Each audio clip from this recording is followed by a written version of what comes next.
اس موضوع پر آپ سے گفتگو ہوگی کہ کس طرح ہم اپنے خاندانی زندگی کو، اپنی معاشرتی زندگی کو خوشگوار بنا سکتے ہیں اللہ سبحانہ وتعالیٰ کی مدد کے ساتھ۔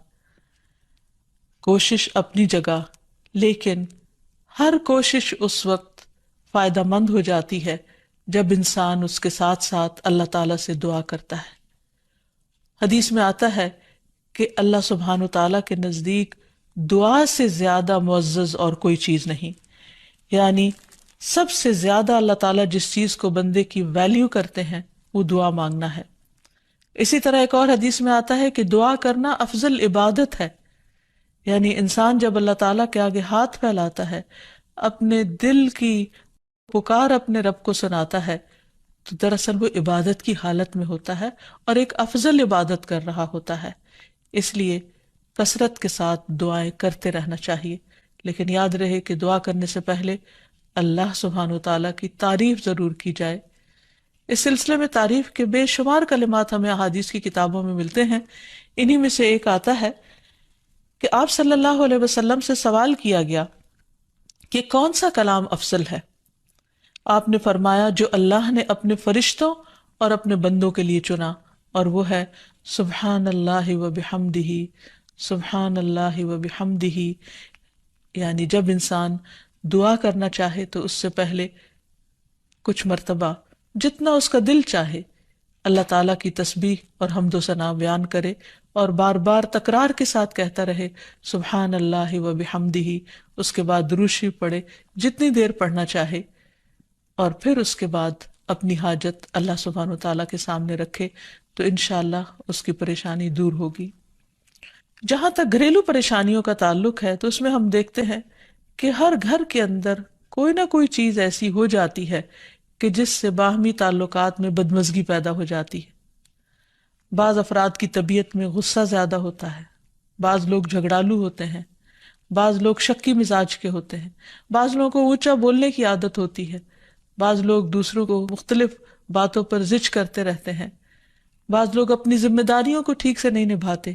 تو یہ تمام چیزیں صرف نہ یہ کہ ایسے انسان کو خود بلکہ اس کے آس پاس رہنے والوں کو اذیت میں مبتلا کر دیتی۔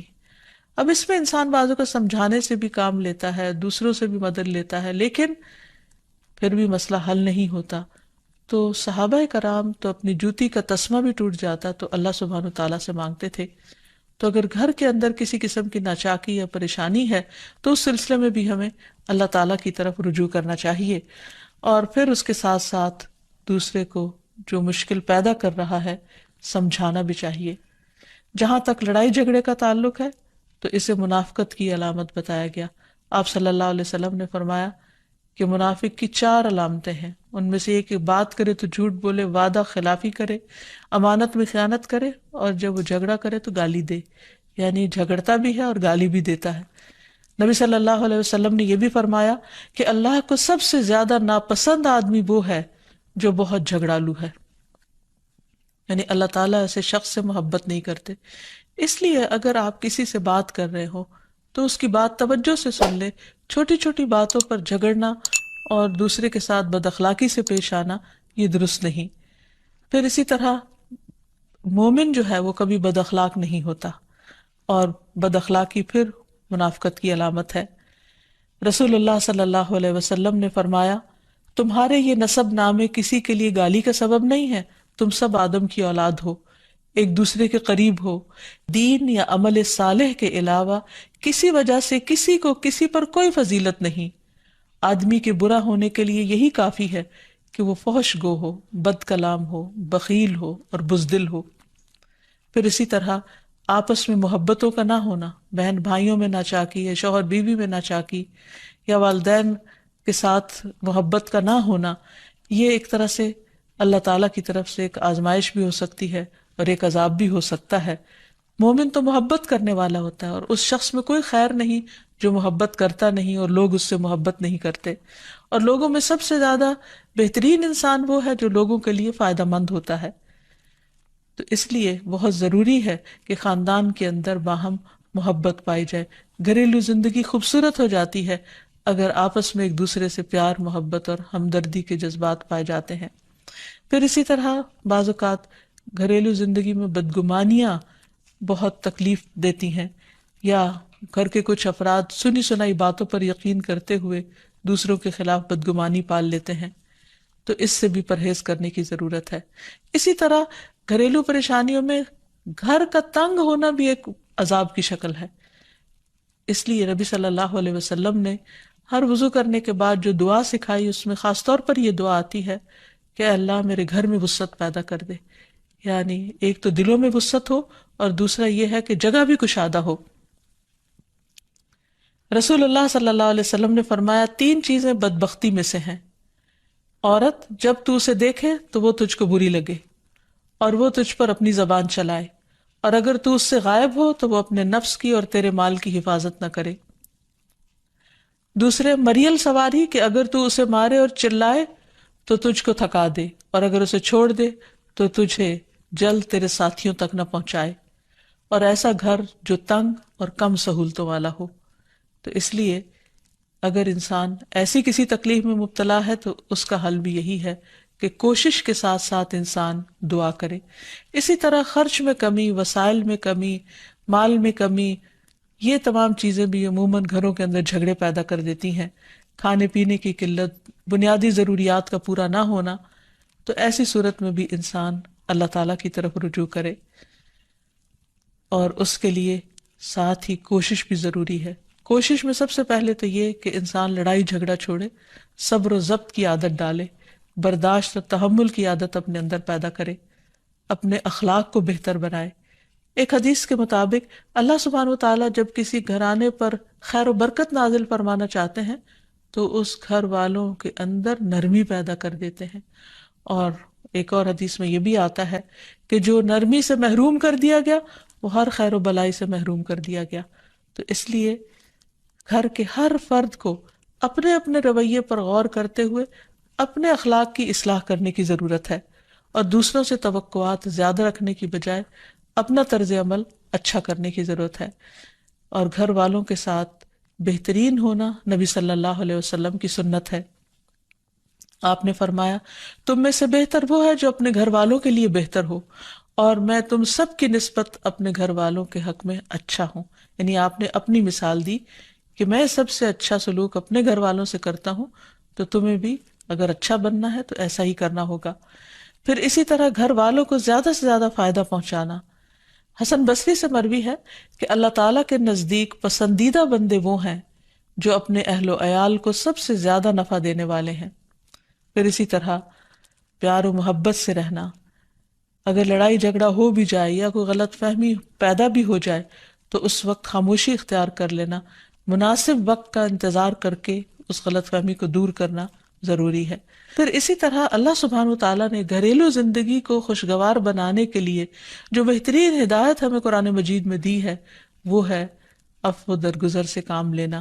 اللہ تعالیٰ فرماتے ہیں یا ایہا الذین آمنوا ان من ازواجکم و اولادکم عدوا لکم فاحذروہم وَإِن تَعْفُوا وَتَصْفَحُوا وَتَغْفِرُوا فَإِنَّ اللَّهَ غَفُورٌ رَّحِيمٌ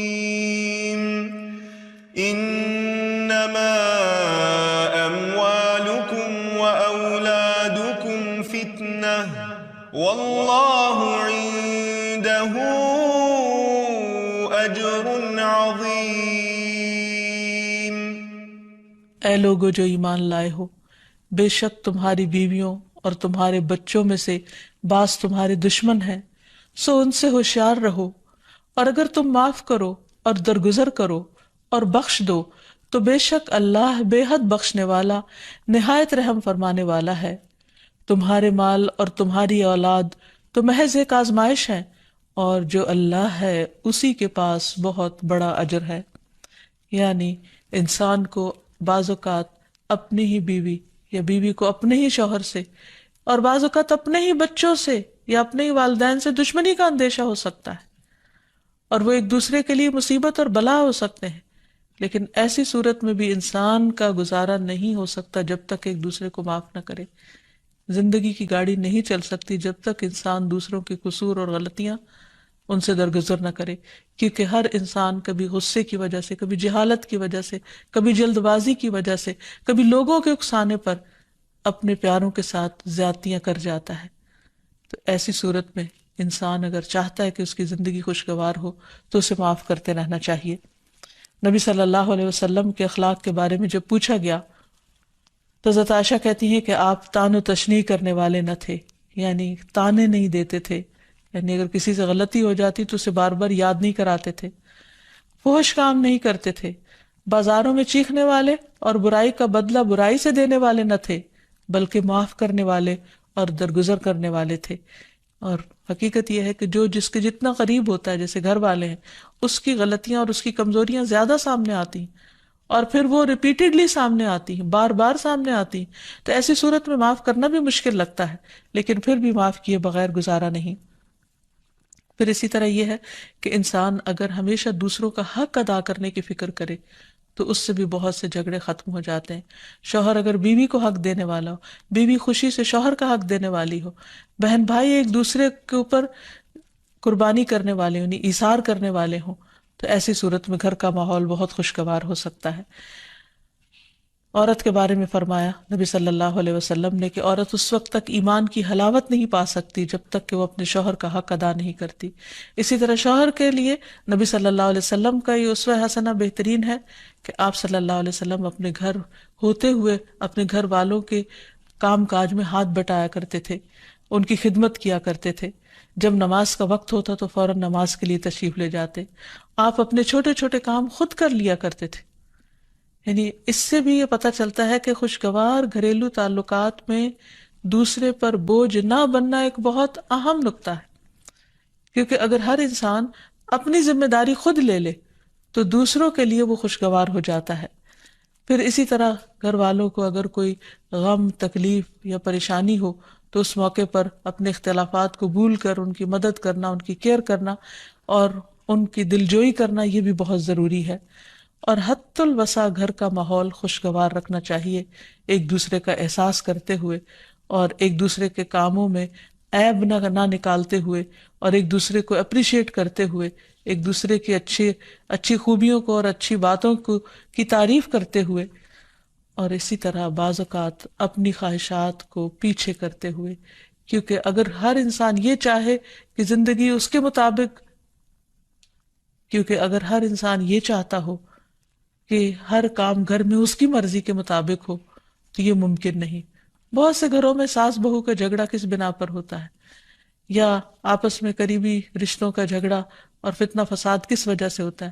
کیونکہ ہر شخص یہ چاہتا ہے کہ گھر کا نظام اس کی مرضی کے مطابق ہو، حالانکہ ایسا ہونا ممکن نہیں.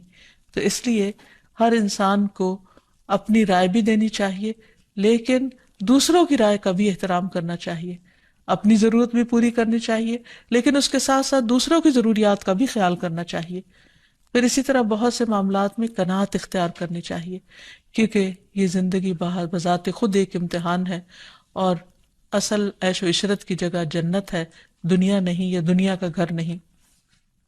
تو اس لیے ضروری ہے کہ مشکل حالات میں انسان اپنے عزیزوں کا، پیاروں کا، گھر والوں کا ساتھ دے، ان کی مدد کرے. مثلا شوہر کے اگر معاشی حالات تنگ ہیں تو بیوی ناجائز مطالبات نہ کرے. اسی طرح اگر بیوی بیمار ہے تو شوہر اس سے بہت زیادہ گھر کے کام کا مطالبہ نہ کرے.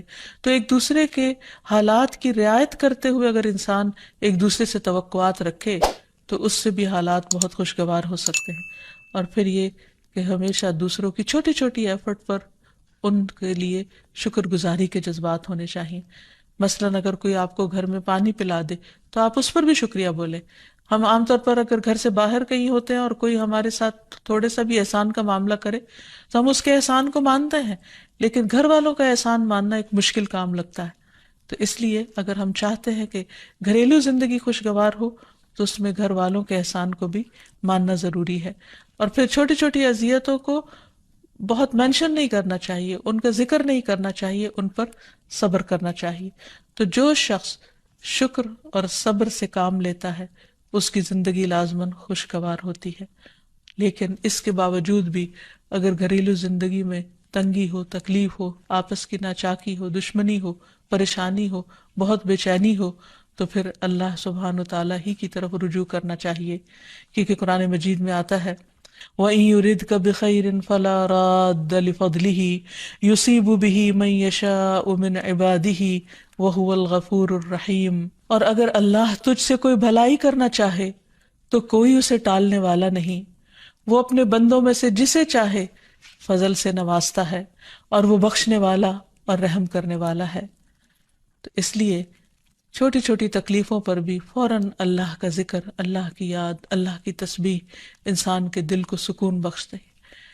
اور نبی صلی اللہ علیہ وسلم نے خصوصاً اپنی پیاری بیٹی فاطمہ رضی اللہ تعالی عنہا کو جب وہ گھر کے کام کاج کر کے تھک جاتی تھی، کیونکہ اپنے ہاتھ سے چکی پیستی، اپنے ہاتھ سے آٹا گوندتی، اپنے ہاتھ سے اپنے گھر کے کام کاج کرتی، بچوں کو لک آفٹر کرتی، تو بہت تھک جاتی تھی، اور اسی تھکاوٹ کی وجہ سے انہوں نے ایک دفعہ نبی صلی اللہ علیہ وسلم کے پاس جب کچھ قیدی آئے تو خادم کا مطالبہ کیا، لیکن آپ صلی اللہ علیہ وسلم نے ان کو خادم دینے کی بجائے یہ تسبیحات سکھائیں، اور فرمایا کہ جب تم اپنے بستر پر جانے لگو تو 33 بار سبحان اللہ، 33 بار الحمدللہ، اور 34 بار اللہ اکبر پڑھ لیا کرو، اور اسی لیے یہ تسبیحات تسبیحات فاطمہ کے نام سے بھی معروف ہیں۔